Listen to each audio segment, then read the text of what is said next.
The Lakeview Hotel smelled like old money trying to hide its age. Industrial cleaner with a hint of lemon. The ghost of expensive cigars from the smoking lounge they'd closed in the 90s. And underneath it all, that particular mustiness that comes from 80 years of heating and cooling the same air. I noticed these things because noticing was all I had left. My name is Danny Brennan, and on the night, I found floor 7.5. I'd been working security at the Lakeview for exactly 3 weeks. Before that, I taught high school art in Shaker Heights. Before that, I had a wife, a mortgage, and a studio in the spare bedroom where I actually believed I'd paint something meaningful someday. Now I had alimony payments. A 1-bedroom in Lakewood that smelled like the previous tenants' cat, and an overnight security guard gig that paid $13.50 an hour. The boots they gave me were cheap rubber soles that squeaked on the marble lobby floors and made my arches ache by hour 3. I was on hour 7 when Pete took me on what he called the full tour. Pete. Kowalski had worked at the Lakeview since 1987. He was 60-some. Built like a retired linebacker gone soft, and he knew every radiator knock and floor creak in the building. He also had this way of talking that made everything sound both completely normal and vaguely ominous. 14 service floors, he said, leading me past the grand staircase with its Art Deco railings. 17 guest floors. Math doesn't work, does it? I'd noticed that my first week, the elevator panel showed floors 1 through 14, but from the street, you could count 17 distinct rows of windows. I'd chalked it up to architectural weirdness, mechanical spaces, mezzanines, whatever. Old buildings, Pete continued. They got their quirks, boiler rooms, elevator machinery, ventilation shafts, stuff that takes up vertical space but isn't really a floor. You follow? Sure, I said. I'd been following him through the service corridors for 20 minutes. My notepad was filling up with notes I'd probably never need. Which key opened the linen closets where the backup generator was, how to reset the kitchen fire suppression system. Good now, 7th floor, east wing. Pete stopped at the stairwell door. We take the stairs for this one. Elevator broken. Nah, just easier this way. He pushed through the door and started climbing. His breathing got heavy around floor 4, but he didn't slow down. I noticed he skipped a landing. We went from 6 directly to 8. Pete, you just old habit, he said, not looking back. Been doing it so long I don't even think about it. East wing's got weird air circulation. Makes the elevator act up sometimes. Easier to hoof it. We spent 15 minutes checking doors on the 8th floor. Everything was locked. Quiet, normal. The carpet was that dark burgundy pattern that hides stains, and the hallway lighting cast everything in a warm, dim glow. It looked like every other hotel I'd ever been in. But I kept thinking about that skipped landing. Back in the lobby, I made coffee in the security office and tried to shake off the weirdness. The coffee was the cheap stuff that came in a big plastic tub, and it tasted like burnt regret. I'd gotten used to it. Tommy showed up at midnight for his shift at the front desk.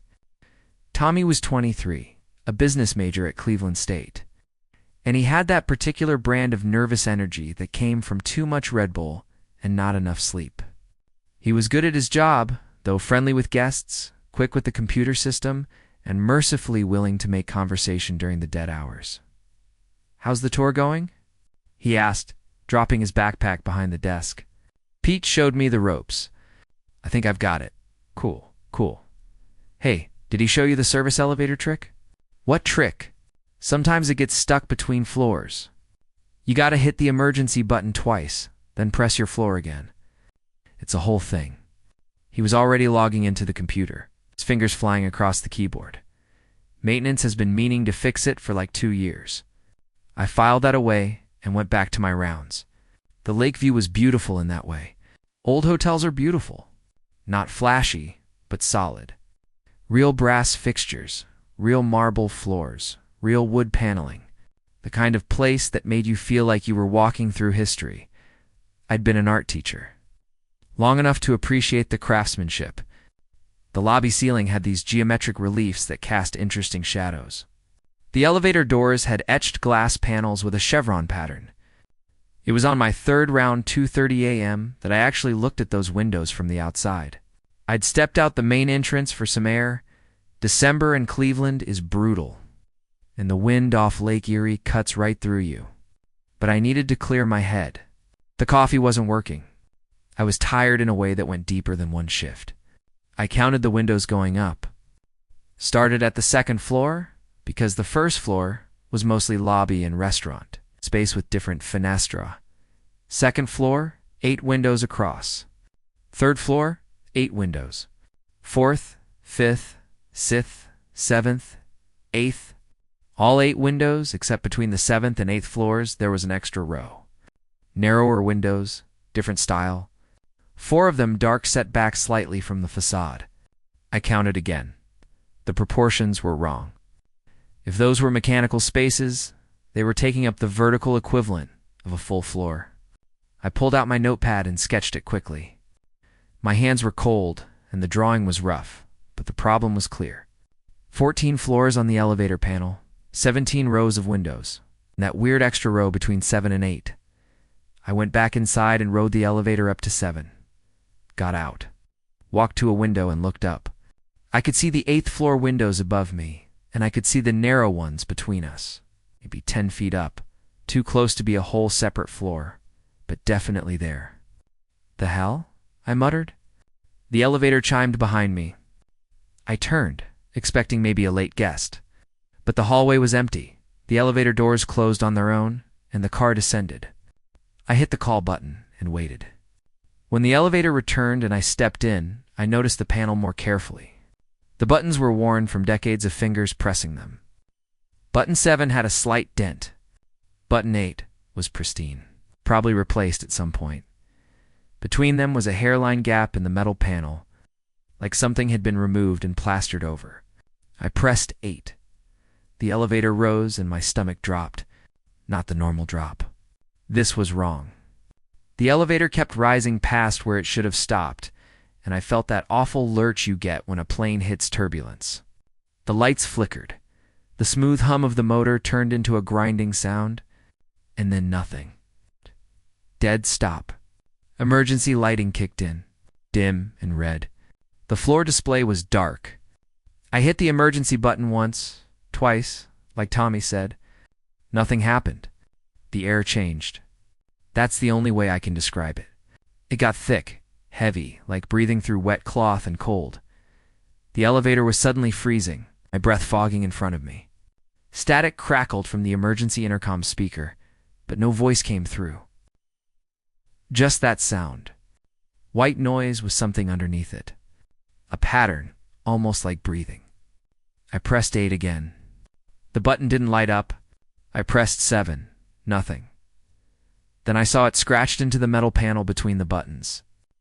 Visible only in the red emergency light were numbers. 7.5.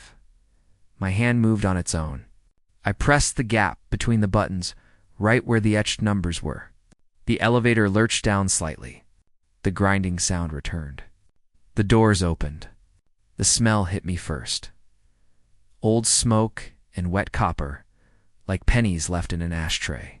The hallway beyond was wrong. The carpet was a different pattern, geometric brown and orange. Very 70s South. The walls were papered, not painted. And the lights were those old incandescent bulbs.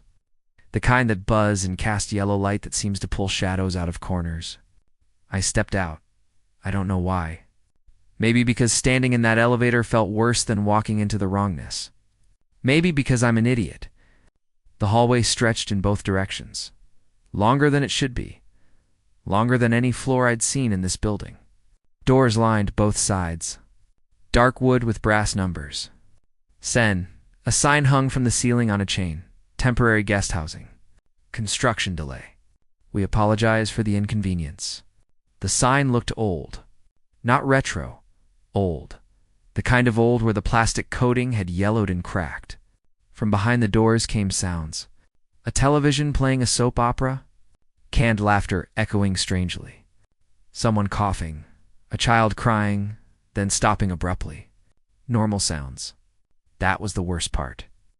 They were mundane hotel noises, the kind you'd hear anywhere, except they were looped. The same cough over and over every 30 seconds. The same 3 bars of a soap opera theme. The child's cry cutting off at the exact same point. "Hello." My voice came out rough. "Anyone there?" The sound stopped. All of them. Instant silence. Like someone had hit mute on the world. I backed toward the elevator.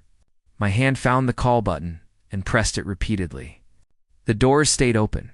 Thank God. The car waited. That's when I saw it. At the far end of the hallway, where the lights got dimmer and the geometric carpet seemed to blur into itself, something moved, a shape detached from the darkness. And I want to be clear about this. It wasn't a person. It was shaped like a person the way a scarecrow is shaped like a person. The proportions were wrong. The head tilted too far, like a dog hearing a new sound. And when it started moving toward me, it didn't walk. It flowed. I got into the elevator and hammered the lobby button. The doors closed so slowly I could count my heartbeats. 1, 2, 3, the shape was halfway down the hall. For 5, its arm was reaching fingers too long. 6, 7, the door sealed shut. The elevator dropped fast enough to make